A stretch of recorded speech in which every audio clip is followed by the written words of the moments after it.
जेठानी कभी बहनें नहीं हो सकती हैं, लेकिन क्या हो जब बहनें ही देवरानी जेठानी बन जाए।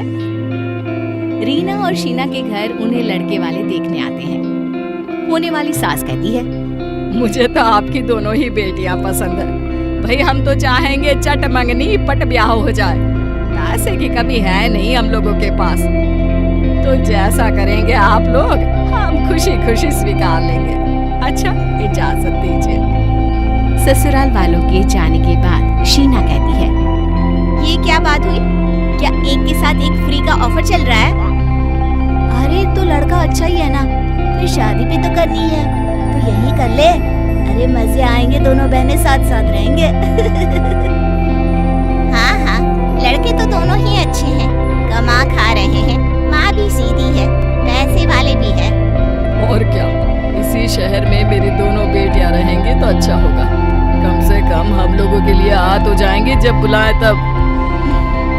ठीक है पापा, जैसा आपको सही लगे, मैं शादी करने के लिए तैयार हूँ। रीना और शीना की शादी राम और श्याम के साथ हो जाती है। फिर शादी के बाद देखो बहने हो, बहने की तरह ही रहना, देवरानी जेठानी मत बनना।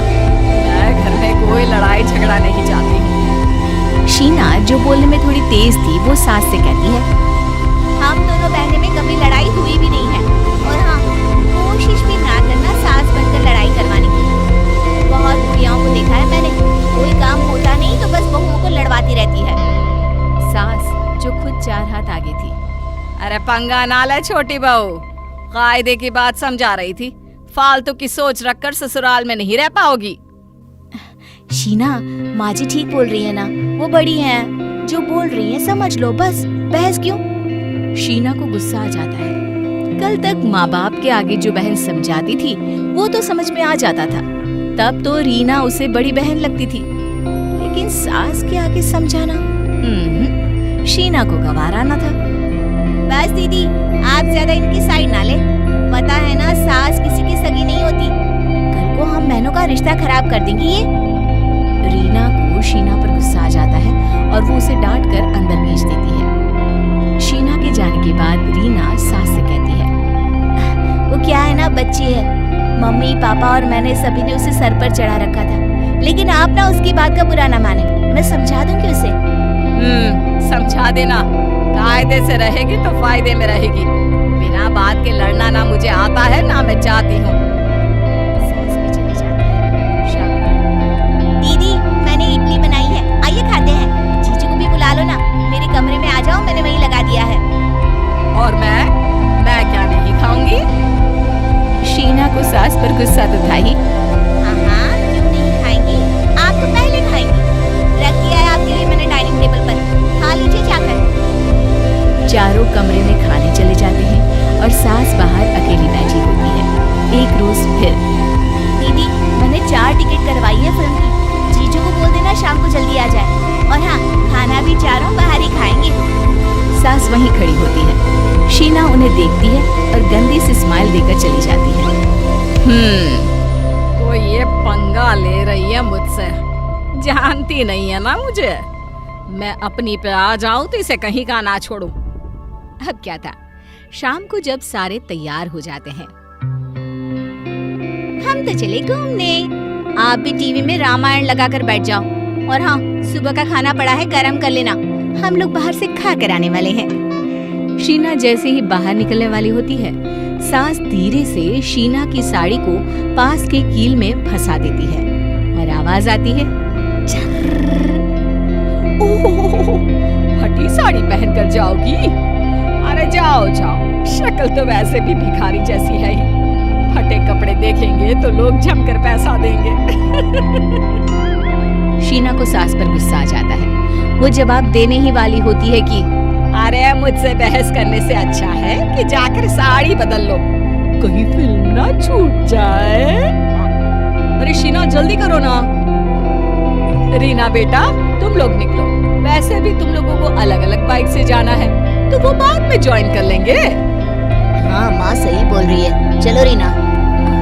ठीक है माँ, हम लोग जा रहे हैं, वैसे भी मैं फिल्म की स्टार्टिंग नहीं छोड़ना चाहती। अरे जाओ ना तो फिर जल्दी से। शीना फिर से साड़ी बदल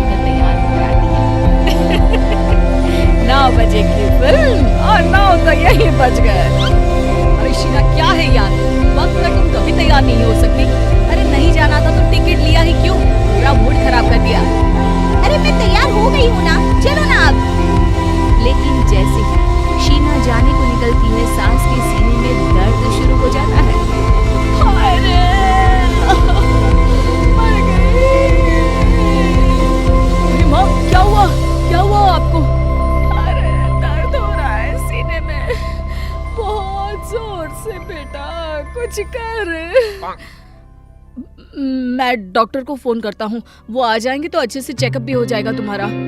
अरे नहीं नहीं बेटा, वक्त लग जाएगा, तू बहू को लेकर जा जा बेटा।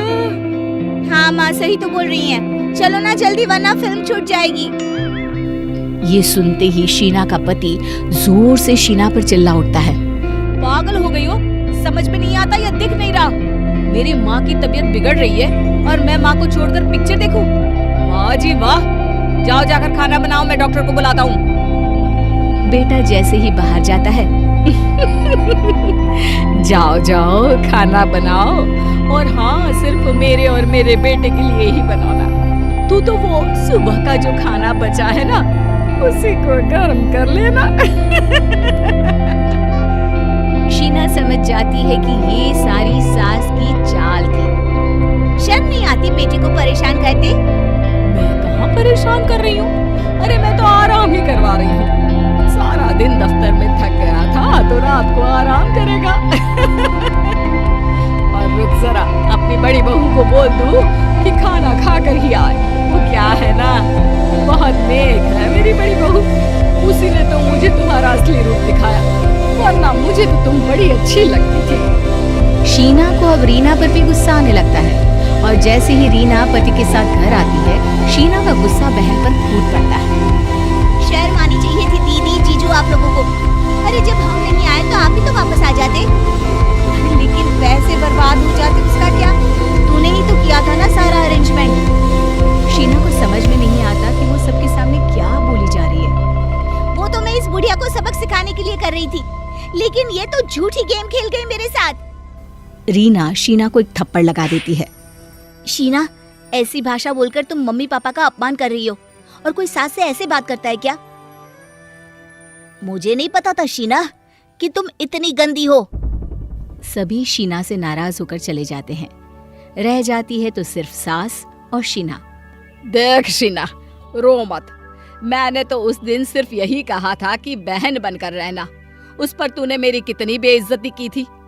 सास सास होती है, अब तो समझ में आ गया होगा तुझे। शीना सास से माफी मांगती है और फिर अच्छे से रहना शुरू कर देती है।